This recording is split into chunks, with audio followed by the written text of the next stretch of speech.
Isa na namang luto ng isda ang ating share ngayon. Una, hugasan natin ang tilapia. At pagkahugas, isa-isang tabi. Sa palengke, tayo po ay nagpapiga ng katamtamang laki ng niyog. Hiwang palito style naman ang gawin natin sa luya. At panggisa naman ang gawin natin sa 6 hanggang 8 ngipin ng bawang.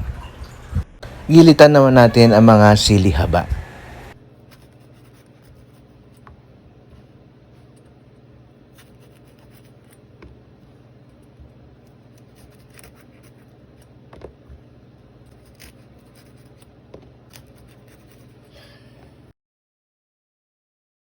Ihanda naman natin isang kutsarang asin,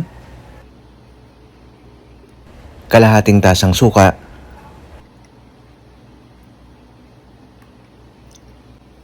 kalahating tasang tubig,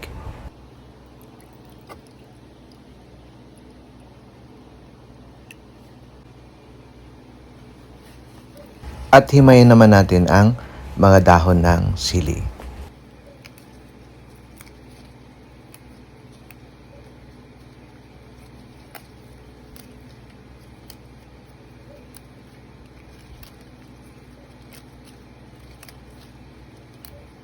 At pagkatapos natin ihanda ang mga sangkap sa isang kawali, ilagay naman natin ang bawang, luya, tilapia,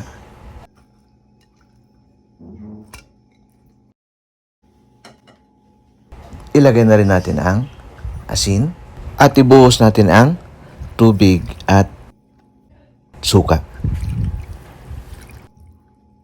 Takpan at pakuluan natin ng 3 minuto.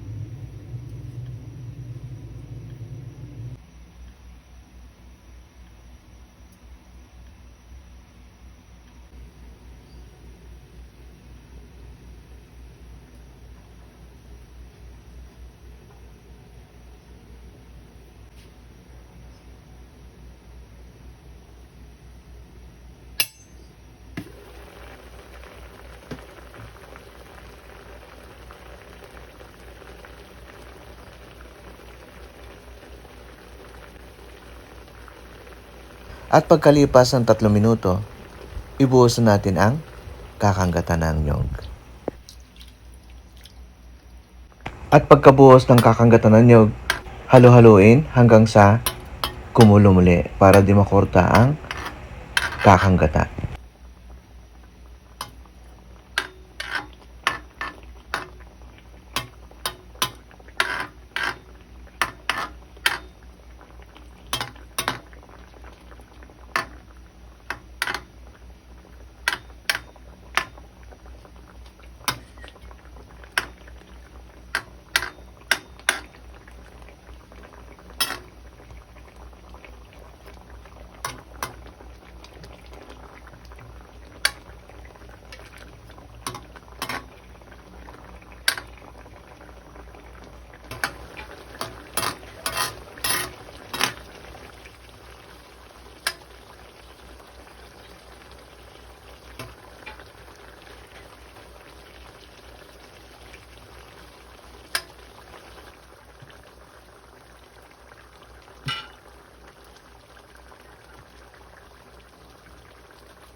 At pagkulo muli, ilagay na natin ang mga siling haba.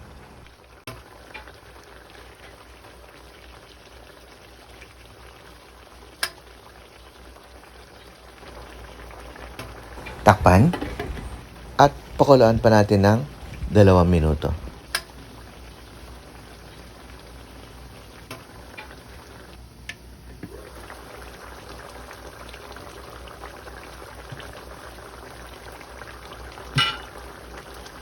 At pagkalipas ng 2 minutong pagkulo, ihulog na natin ang dahon sili.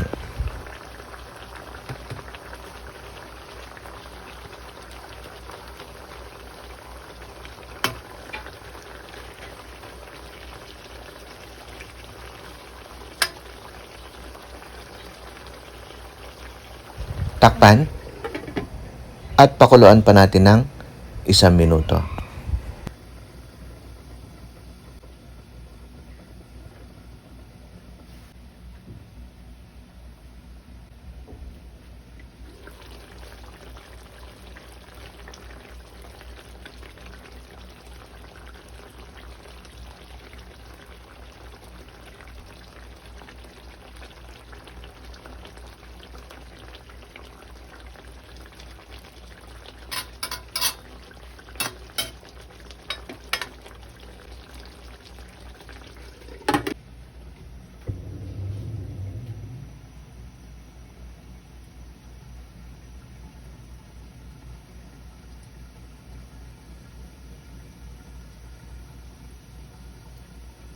Sa huli, tikman at iayon na lang sa inyong panlasa ang timpla. Luto na ang ating tilapia.